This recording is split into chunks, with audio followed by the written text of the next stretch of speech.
Kalau di rumah, kalau Delhi malah lebih enak lagi. Duduk diam di rumah, duit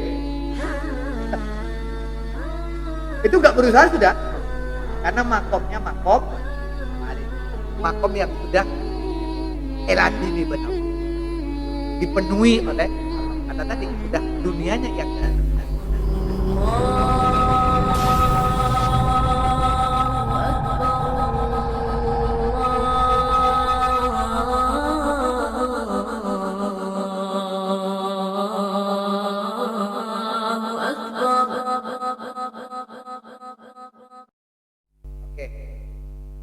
caranya membersihkan kotoran penyakit hati yang kita bahas mulai sore, yang pertama apa? Riya, ujub, dan ghibah, di mana 3 penyakit ini pemicunya atau sumber utamanya adalah hubud dunya. Pertanyaannya, bagaimana cara mensucikan hati ini? Seperti yang disinggung Pak Fauzi tadi. Kalau baju kita nih gak terlalu kotor, cuma dibuat ngaji sekarang, mungkin karena sedikit kena peluh ya, besok dicuci, mungkin dicelup, dikucek-kucek aja selesai. Tapi ketika baju digowo tandur atau macul di sawah seminggu, mari macul seprek besok gak lagi, tentunya semakin banyak kotoran di baju kita, kan cara menyucikannya juga semakin sulit. Nah, proses penyucian ini kembali dulu ke baju ya, kita sederhanakan dulu. Ini mulai dulu gak sama seperti sekarang. Lek biyen sik gak ono deterjen, ya kan? Deterjen ndak ada. Apa sekarang segala macam merek deterjen kan ada. Lek dulu kan ndak ada. Lalu dulu saya tahu pakai kelerek. Ya, kelerek. Sekarang udah nggak ada tuh pakai kelerek.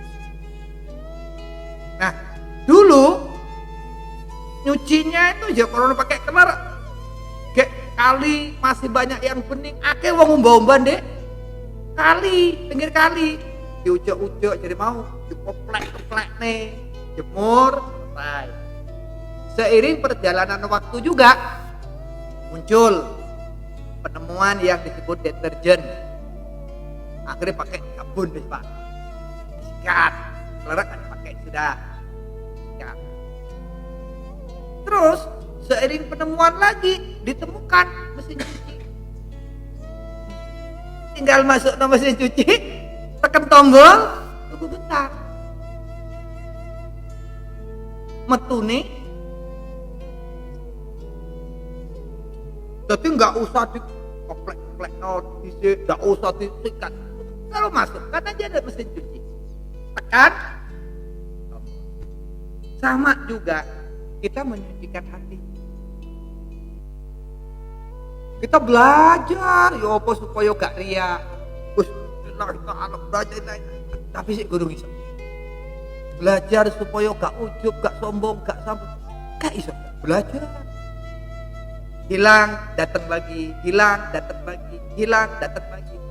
Namimah, ghibah, iri, dengki, hasud, kita perangi itu, susah payah.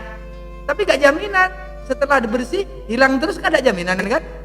Nah, kalau penyakitnya hati, kalau menurut apa yang beliau sampaikan, Rasulullah sampaikan, maka ibarat seseorang yang di depan rumahnya mengalir sebuah air dan dia mandi 5 kali sehari, masihkah ada kotoran di badannya?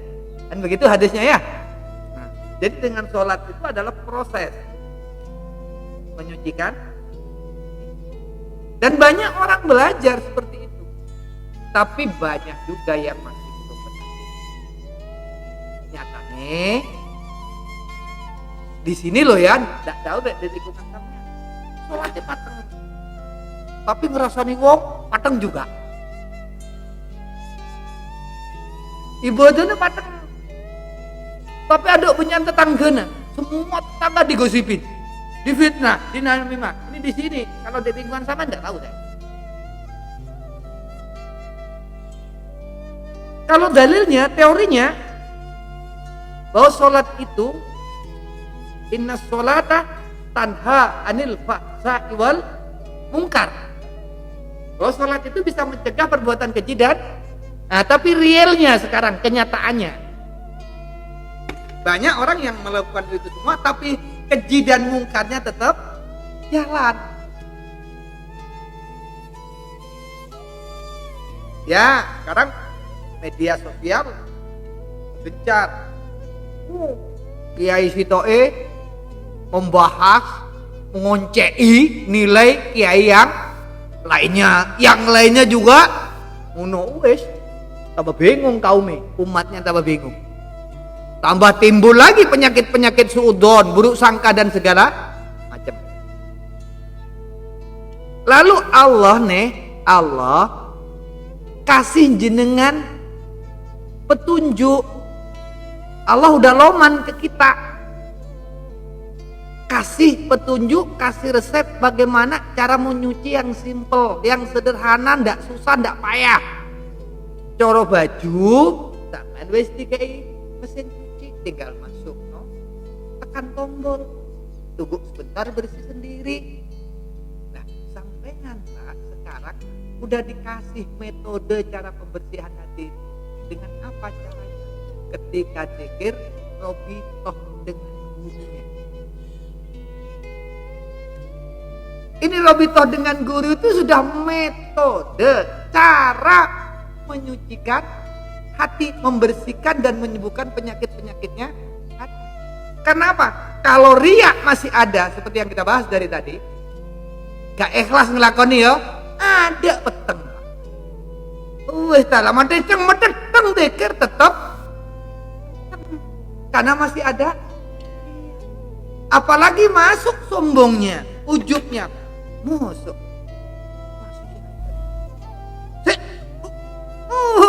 Tambah miring-miring kan? Hah?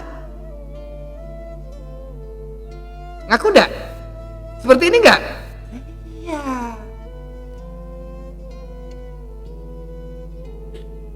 Apalagi masih ayo. Takon. Dah, masih saudara kita, teman kita digosip. Ya tambah, Pak. Tambah dak kira iso padang sama dikit. Maka ketika sampean sudah bisa menghilangkan semua itu, maka akan jenggele. Apa jenggele itu? Wujudnya.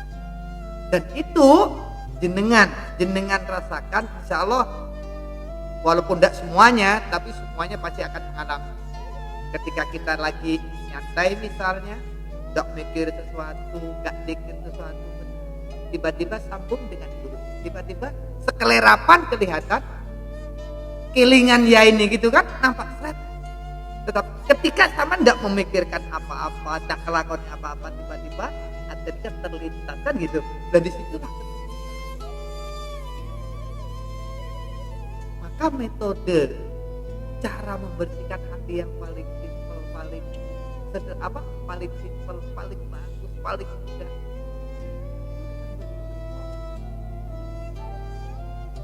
dengan berobitoh ke guru. Jadi caranya itu seperti, karena kalau masih penyakit riak ada, terus penyakit ujub ada, penyakit ghibah, namimah, iri, dengki ada, jangan pernah berharap iso diketok iso tembus batas batinnya, iso lihat, tidak iso, Pak. Maka jangankan jenengan lah yang ketemu saya paling banter seminggu sekali, atau ada yang seminggu 2 kali lah. Wong uminya yang notabene itu istri satu rumah tidur satu ranjang, ketika dia dikir, ketika dia robito, meminta ampun. Sampai beliau nangis. Dan nangisnya merasa, ya Allah, terlalu banyak. Ketika sudah seperti itu, apa yang terjadi? Hanya minta ampun aja. Jadi gak berharap yang lain sudah. Minta ampun. Nah, ketika semua diampuni oleh Allah, semua hijab dibuka. Semua aling-aling dibuka. Jadi bagi orang jenengan, bagi orang yang baik atau rekor, justru punya metode atau cara paling enak, paling gampang untuk bisa membersihkan penyakit hati, kotoran-kotoran. Maka nanti kalau sudah penyakit hati, penyakit kotoran-kotoran hati sudah dibersihkan dan dosa kesalahan kita sudah diampuni, atas kehendaknya dia akan menunjukkan sifat kebesaran. Dia menunjukkan sifat umumnya dan wujud sifatnya. Oke? Jadi pahami Mas Eko? Untuk yang kedua apa tadi pertanyaan?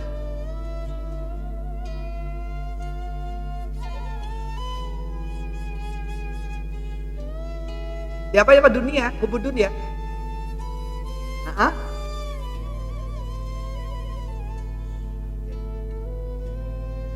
sekali lagi, pemahaman hubud dunia bukan berarti orang Islam itu tidak boleh kaya. Maka kalau bisa justru harus.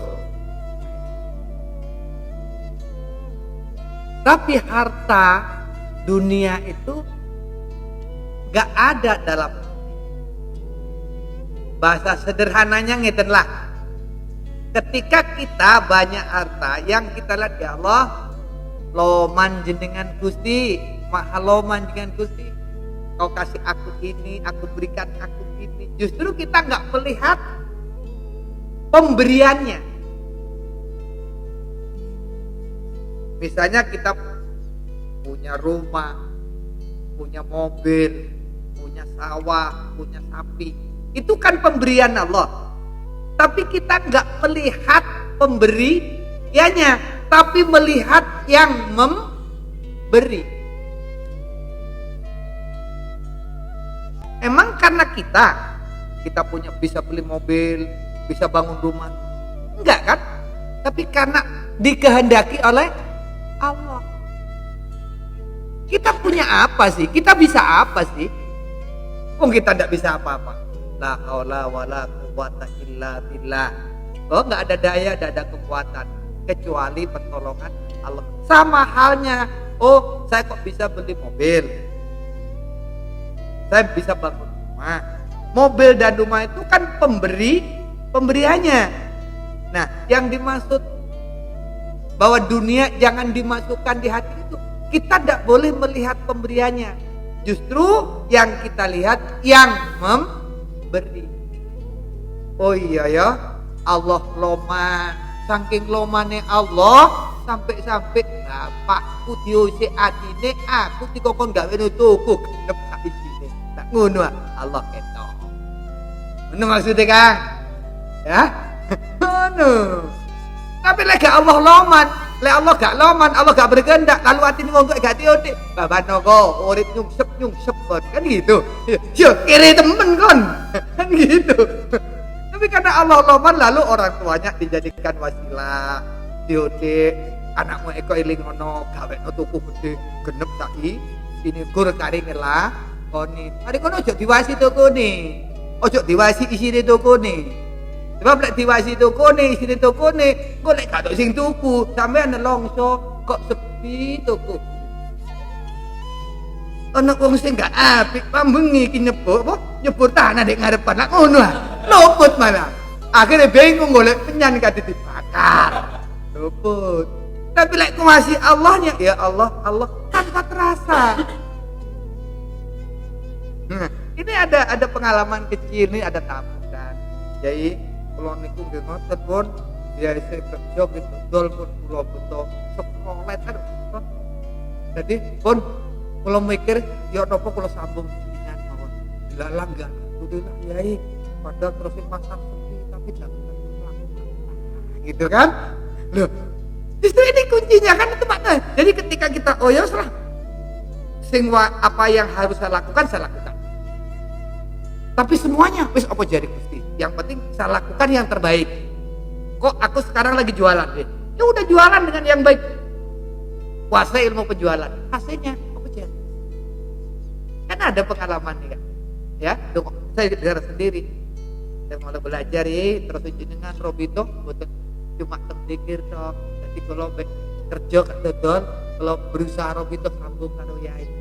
Delalan ya alhamdulillah, padahal terus pasar kena omikron. Nah, itu loh.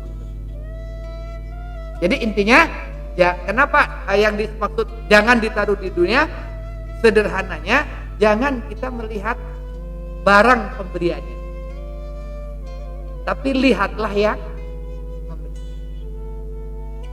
Bisa bangun rumah, bisa beli mobil, jangan lihat mobilnya, jangan lihat rumahnya, tapi lihatlah yang memberikan. Ya Allah, Allahumma jinkan, mohon suci jinkan, mohon kabulkan doa. Jadi Allah yang lihat. Kita maunya dan berusaha lari ke sana. Jadi walaupun di sekitar kita berlimpah harta dan dunia, tapi di hati karena nggak ada apa dunia kita berikan. Makanya nih ada sebuah kisah, ada sebuah kisah. Dua orang bersaudara, masing-masing jadi kiai, masing-masing jadi. Yang satu miskin,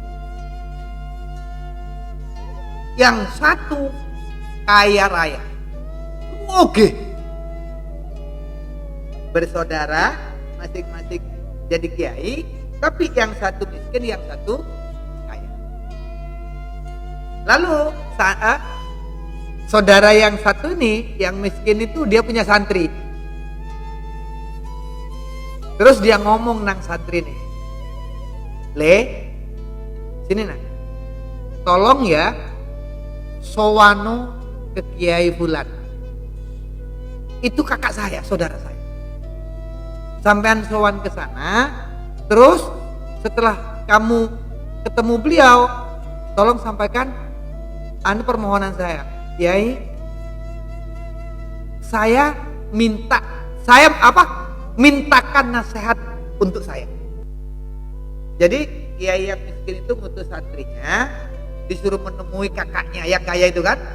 Beliau santri itu disuruh tolong mintakan nasihat untuk saya. Lalu santri itu manut. Jadi santri kudu manut toh. Hanya dia pergi sowan. Nah, setelah udah nyampe di rumah, dia kagum, Pak. Wow, rumahnya bagus banget nih, pagernya, gedungnya, bertolak belakang dengan gurunya yang notabene katanya masih saudara. Hanya masuk, assalamualaikum, waalaikumsalam. Masuk. Jadi meja nih sambil ngitung duit di meja. Tuh ditanya, "Kamu siapa? Dari mana?" "Kebetulan Kiai." Saya santrinya Kiai. Katanya guru saya saudara jenengan. "Oh, santrinya adekku toh?" "Ya, Yai." "Oh ya. Ada apa?" "Ada pesan dari saya disuruh mintakan nasihat untuk saya ke jenengan. Saya disuruh memintakan nasihat ke jenengan untuk guru." Dia sambil terus ngomong, "Wes, salamno ya nang gurumu, salam kan di kiaimu. Tolong jangan hubud dunia," gitu ya. Gue Kiai bingung nih santri. Satu udah gurunya miskin, saudaranya kaya raya. Ketika disuruh mintakin nasihat, malah yang keluar bilang sama gurumu, Jangan hubut dunia. Gak mumet nih santri. Oh, boleh karpet gitu toh. Dong, kiaiku sudah miskin. Sedangkan yang kasih nasihat kaya raya masih dibilang jangan hubut. Ayo Pak, masuk akal dah. Ada dicekel dari santri ini. Ya karpet. Akhirnya singkat ngekei mengganggu. Wedi gurunya tersinggung. Akhirnya ya mengesong. Assalamualaikum. Siapa le? Udah nyampe kabar guru? Udah ya. Udah mintakan nasihat untuk saya? Sudah. Gimana katanya? Kata beliau, Kiai tidak boleh hubut dunia. Astagfirullahaladzim. Nangis Kiai. Begitu dengar nasihat dari kakak malah astagfirullahaladzim pas. Apa gak tambah kepetenggengan santri? Iya bukan? Tabir dirahsia di balik itu. Saudaranya yang miskin minta nasihat kepada saudaranya yang kaya, sedangkan saudara yang kaya kasih nasihat yang miskin jangan hubut. Tapi begitu disampaikan, Kiai tidak boleh hubut. Kata beliau, yang nyampe rotok wedi. Tapi disitulah hidayah masuk. Dia bersadari kesalahannya dan istighfar, lalu dia menangis dan setelah selesai emosional menangis, santri kan penasaran Pak, tanya gimana sih sebenarnya Yai? Kan ekonomi Yai seperti ini. Terus saudara Kiai kayak begitu, tapi beliau menasihati Kiai tidak boleh hubut dunia. Kemudian setelah mendengar nasihat itu, Yai menangis. Gimana sih sebenarnya nih Yai? Ya kan? Gitu loh. Jadi yang beliau sampaikan itu benar. Jadi saya ibadah, saya sholat malam, yang ada di pikiran saya dunia, bagaimana saya bisa kaya sama seperti kakak saya.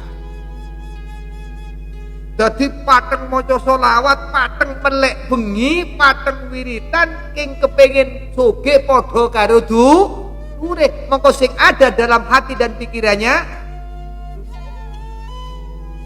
Sedangkan kakake jane wis di atine gak ono donya, malah donyane sing seneng. Kalau kakak itu enggak suka dunia, cuma dunianya aja yang suka. Jadi hartanya yang menghampiri kakak-kakak itu enggak suka dunia. Dahamnya enggak ada dunia, tapi dunianya yang datang ke. Sedangkan saya sholat malam, zikir, baca sholawat, cuma kepingin kaya seperti kakak.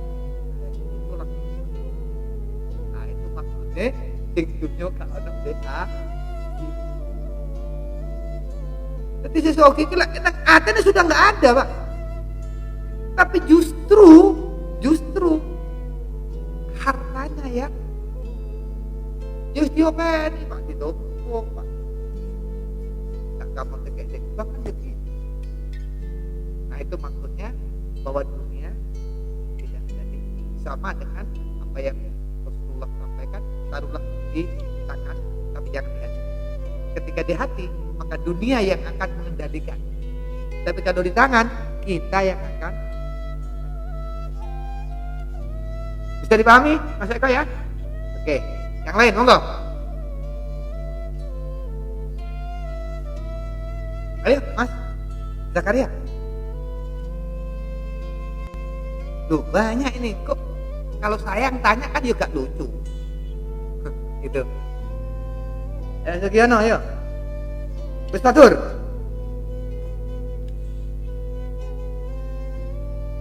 Baik materi tadi atau yang lain sudah? Ini banyak sih yang harus ditanyakan sebenarnya.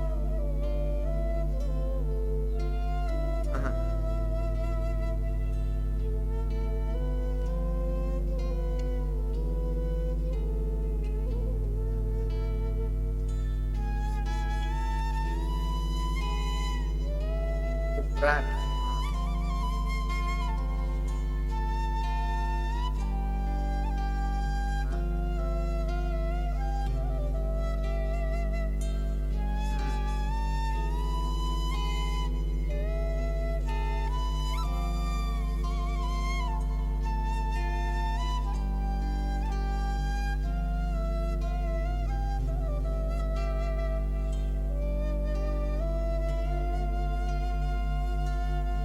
Coba.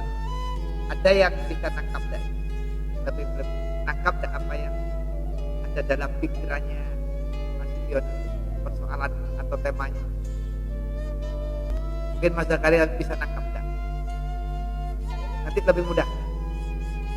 Katanya kalau bisa orang Islam tuh harus, ya kan itu toh tadi bahasanya. Terus ada lagi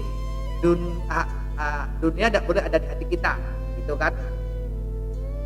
Kan gitu juga tadi disinggung ya. Coba diulang lagi artinya.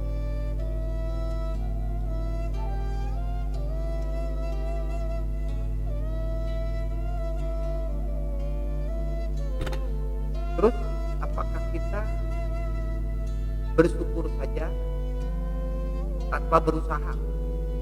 Kita menyerah kita pasrah tanpa melakukan apa? Tanpa ikhtiar, gitu kan? Oke. Makom, ya, atau kedudukan seorang hamba itu ada yang masih ditaruh di makom kasab. Ada yang sudah ditempatkan pada makom warid.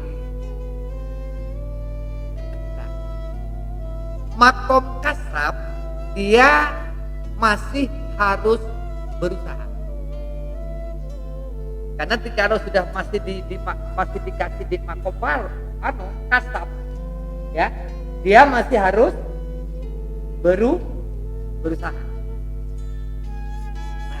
Usahanya apa? Tergantung sudah.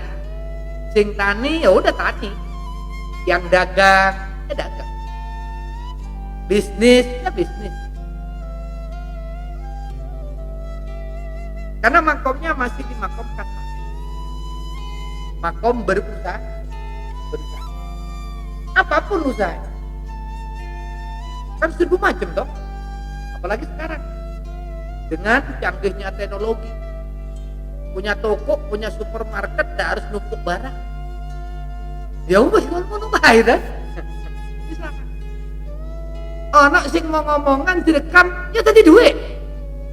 Ya, bagus mau ngomongan kan? Karena makom kasab. Nah, jadi orang yang masih ada di makom kasab, tetap dia berusaha. Tani, dagang, jadi guru, jadi PNS, yang mau bisnis, apapun. Nah, kalau sudah makom warid, makom sudah terpenuhi oleh Allah. Jadi, udah D3, D4 lah ya, sudah D4 sampai D5 udah Pak. Jadi titelnya D4 atau D5. Kalau D4 duduk diam duit datang. Kalau di rumah, kalau D5 malah lebih enak lagi. Duduk diam di rumah, duit datang. Itu nggak berusaha sudah, karena makomnya makom warid, makom yang sudah eladini benar. Dipenuhi oleh Allah. Kata tadi udah dunianya yang datang. Yang datang itu dunia.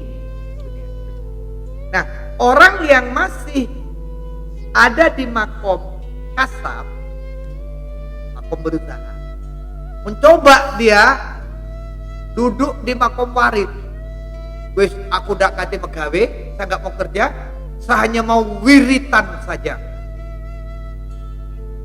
Jadi mau baca sholawat Naria 4445 1000 4.444. Tapi gak nilai ta'lamane. Tujuannya pengen. Nah, nih. Jadi kalau orang masih ditaruh makom kasab, lah kaatreka kok dia pindah ke makom warid. Ini perbuatan nafsu. Jebakan nafsu. Kok jadi orang sekedek Gusti Allah. Wis gak copot sarung. Dengan berharap semuanya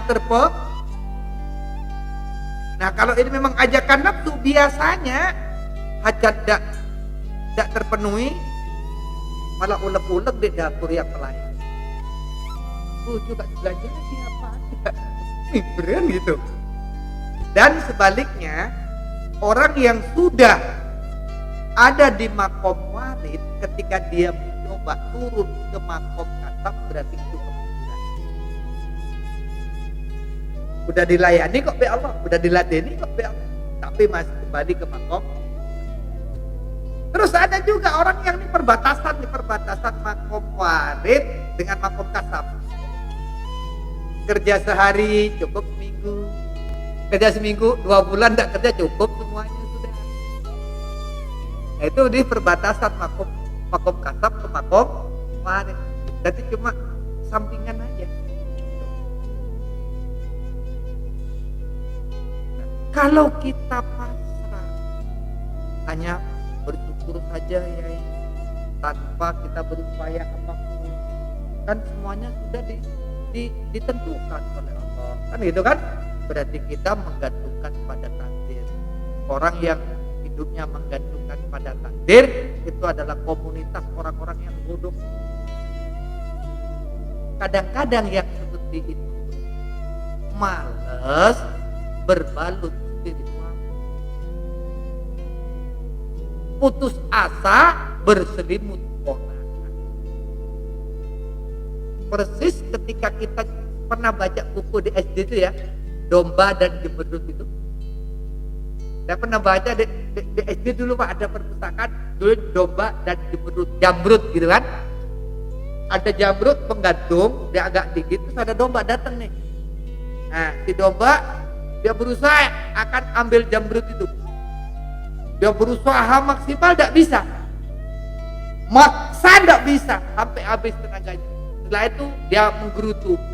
Jamrut gak enak, jamrut gak enak, jamrut gak enak, jamrut gak enak. Ketika ada orang, apa? Jamrut gak enak, jamrut gak enak. Dia bilang jamrut gak enak, sebenarnya karena dia tidak mampu mengambil. Ketika dia mampu ngambilnya, yang lain tidak akan dikasih.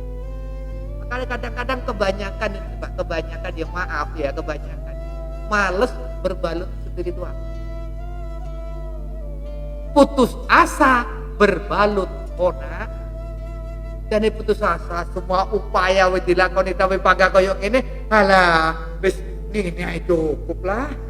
Ngapain ngoyo-ngoyo? Wis toh mati gak butuhnya. Banyak kata yang keluar dan bentuk keputus asaan. Cara tertipu tidak paham gini gitu. Jadi bukan berarti kalau bersyukur itu harus.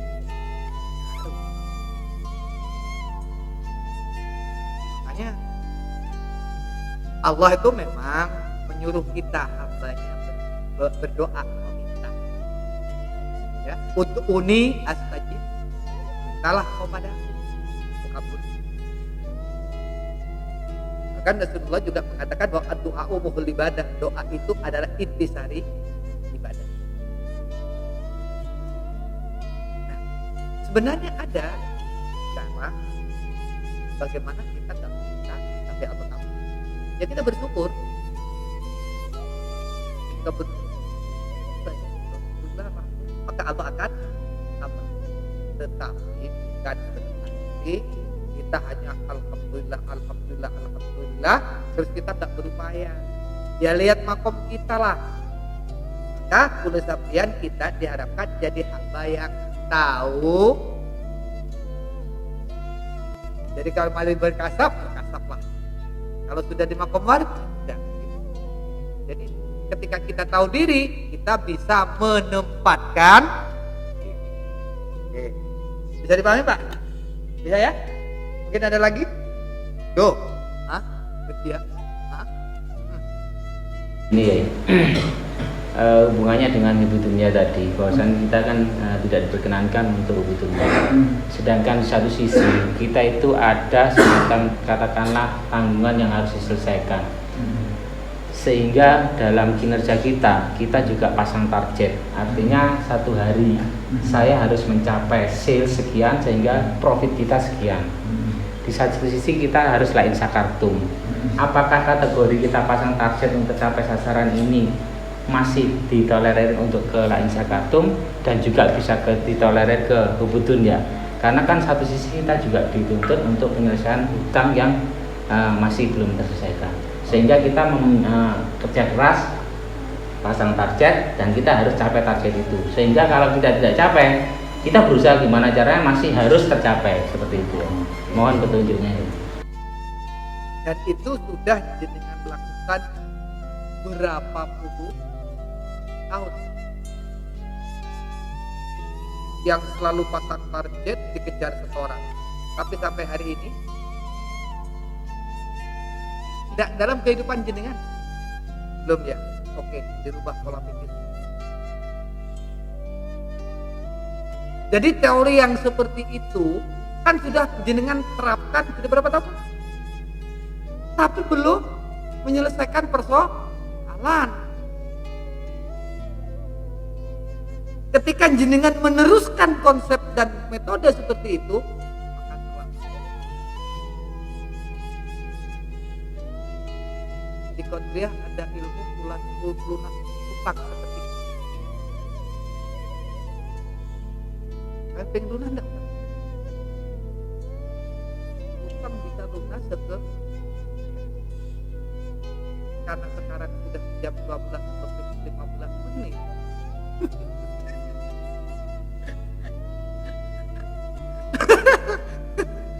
Kalau tak terangkan sekarang kan nanti sampai jam 2. Yang enak jenengan, yang remek juga saya gitu.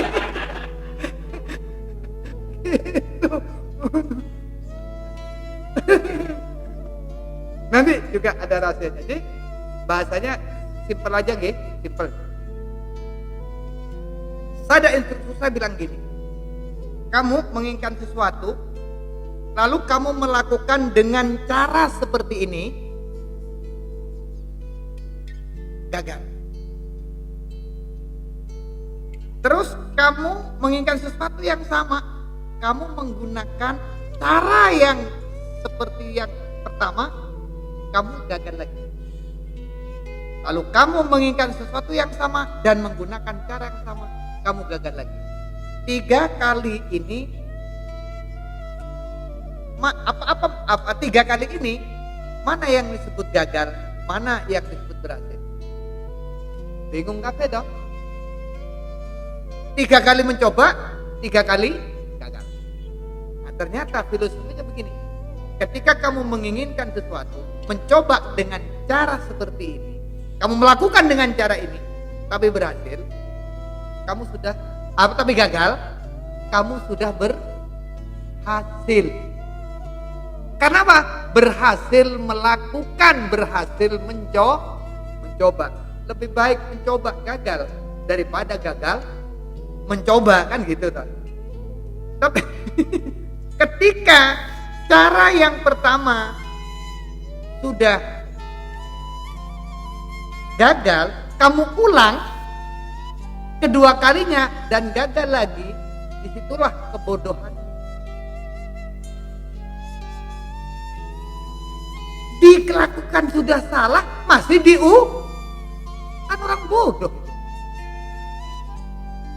Ketika 2 kali sudah gagal, masih ketiga dilakukan lagi, wis dilakoni pindho gagal, tok kok sik ping 3 dibaleni, ojo kepung-kepung. Ada ketika jadi instruktur begitu, Pak. Jadi konsep pasang target, kejar setoran dan segala macam, wis sama nyata nih nggak selesai kok. Nanti tak kasih nanti, cuma nggak mungkin malam ini, udah malaman ini. Ya. Nah, enggak juga, enak tidak enak ya gitu kan, enggak juga enak gitu. Coba mau pangeran welas aku dele buka ya sudah tak buka gitu kan. Bahwa di kontri ada lunas utang seketika gitu kan. Para derek pada teretan, alhamdulillah kadang nggak terasa nih malam ini pokoknya minggu kemarin sudah lewat 15 menit, sekarang udah lewat hampir 20 menit lagi. Waduh, kasihan Uminya nggak pernah dapat jatah. Oke, sekarang sudah minggu ke 4 ya. Kalau minggu pertama di bawah susu